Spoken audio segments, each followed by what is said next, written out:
જય શ્રી કૃષ્ણ મિત્રો. જો ઘરમાં 4 થી 5 સ્લાઈસ બ્રેડ પડી હોય ને તો આજનો આ એકદમ જ ટેસ્ટી નાસ્તો તૈયાર થઈ જશે બસ મિનિટોમાં જ. અને ઘરના બધાને જ ખૂબ જ ભાવે તેવો ટેસ્ટી તૈયાર થાય છે. તો ચલો રેસીપી શરૂ કરીએ. તો અહીંયા મેં 5 નંગ બ્રેડની સ્લાઈસ લીધી છે. તમે આની જગ્યાએ મલ્ટીગ્રેન બ્રેડ કે પછી વ્હીટ બ્રેડ પણ લઈ શકો છો. અને ઘણી વખત આપણે બ્રેડની કોઈ રેસીપી બનાવી હોય તો 4-5 સ્લાઈસ તો વધતી જ હોય છે. તો એક મિક્સર જાર લઈ લઈશું અને બ્રેડના આ રીતે મોટા પીસ કરી તેમાં ઉમેરી દઈશું. અને જે નીચેની ઉપરની બ્રેડ હોય તે પણ આમાં તમે ઉપયોગમાં લઈ શકો છો. અને આપણે પીસી અને તેના આ રીતે બ્રેડ ક્રમ્સ તૈયાર કરી લઈશું. તો આ રીતે આસાનીથી ફક્ત 1 જ મિનિટમાં આ બ્રેડ ક્રમ્સ તૈયાર થઈ જાય છે. તો હવે આને આપણે એક તરફ રાખી લઈએ. હવે લઈ લઈશું બાફેલા બટેટા. તો અહીંયા મોટી સાઈઝના બટેટા હતા એટલે મેં 3 નંગ લીધા છે. બટેટાની છાલ કાઢી તેને મેશ કરી લીધા છે. હવે એક નાની ડુંગળીને ઝીણી સમારીને એડ કરી દઈશું. સાથે જ એક નાના ગાજરને પણ ઝીણું કટ કરીને ઉમેરીશું. અને અડધું કેપ્સિકમ લીધું છે. તો શાકભાજી તમને જે પણ પસંદ હોય તે આમાં ઉમેરી શકો છો. સાથે જ અહીંયા મેં થોડાક મકાઈના દાણા ઉમેર્યા છે. તો મકાઈના દાણાનો ટેસ્ટ આમાં ખૂબ જ સરસ આવશે. આદુને ખમણીને એડ કરી દઈશું. સાથે જ તીખાસ માટે લીલા મરચાં. હવે આને ટેસ્ટી બનાવવા થોડાક મસાલા ઉમેરી દઈએ. તો મરી પાવડર ઉમેરીશું. સાથે જ અહીંયા થોડોક પાઉંભાજી મસાલો પણ ઉમેર્યો છે. તેનાથી ટેસ્ટ એકદમ સરસ આવશે. સાથે ચાટ મસાલો, અને જો ચાટ મસાલા ન હોય તો આમચૂર પાવડર પણ ઉમેરી શકો છો. અને તીખાશ જોઈતી હોય તે પ્રમાણે લાલ મરચું પાવડર એડ કરી દઈશું. અને સ્વાદ પ્રમાણે મીઠું ઉમેરવાનું છે. તો મસાલા તો બધા બેઝિક જ આમાં આવશે. હવે આ રોલ્સ બનાવવામાં સરસ બાઇન્ડિંગ આવે તેના માટે 1 મોટી ચમચી કોર્નફ્લાવર ઉમેર્યો છે. આની જગ્યાએ તમે ચોખાનો લોટ કે પછી મેંદો પણ વાપરી શકો છો. હવે લીલા ધાણા એડ કરીશું અને અડધા લીંબુનો રસ. અને હવે આ બધી જ વસ્તુને આપણે સૌથી પહેલાં મિક્સ કરી લઈએ.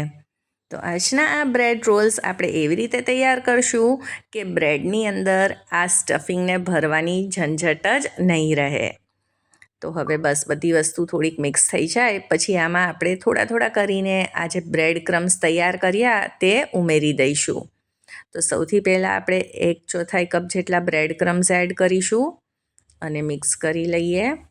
અને ફરીથી અડધો કપ જેટલા બીજા બ્રેડ ક્રમ્સ આમાં એડ કરી દઈશું. તો આ બ્રેડ ક્રમ્સ ઉમેરવાથી નાસ્તાનો ટેસ્ટ ખૂબ જ સરસ આવશે. અને જે બહારનું પડ છે એ પણ એકદમ જ ક્રિસ્પી તૈયાર થશે. હવે આમાં 1 ચમચી જેટલું તેલ ઉમેરી દઈશું. અને પછી આપણે આમાંથી રોલ્સ તૈયાર કરવાના છે. તો મિક્સર એકદમ જ ડ્રાય અને આ રીતે કોરું જ તૈયાર થયું છે. હવે હાથોને તેલથી ગ્રીસ કરી લઈશું.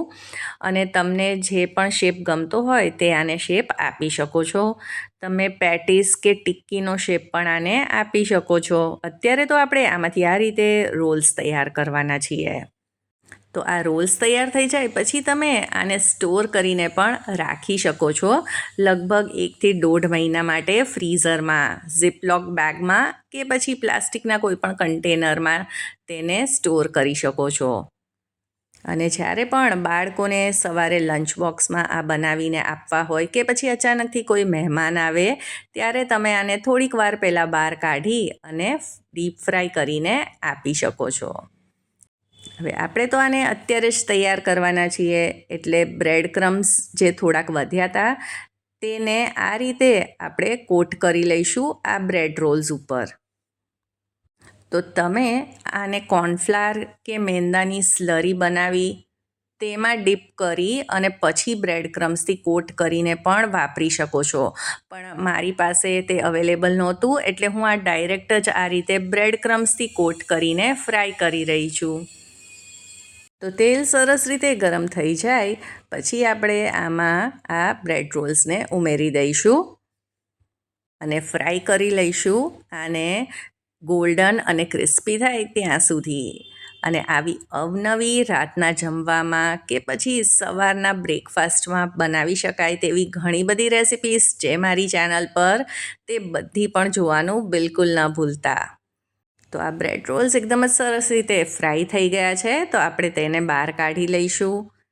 સાચું કહું ને તો આ બ્રેડ રોલ્સ એટલા બધા ટેસ્ટી તૈયાર થાય છે કે આની જોડે તમારે ચટણી કે સોસની પણ જરૂર નહીં પડે. તો આજની આ રેસિપી જો થોડીક પણ પસંદ આવી હોય તો તેને લાઈક કરજો, શેર કરજો અને ચાર્મીસ ગુજરાતી રસોઈને સબસ્ક્રાઈબ કરી દેજો. જય શ્રી કૃષ્ણ.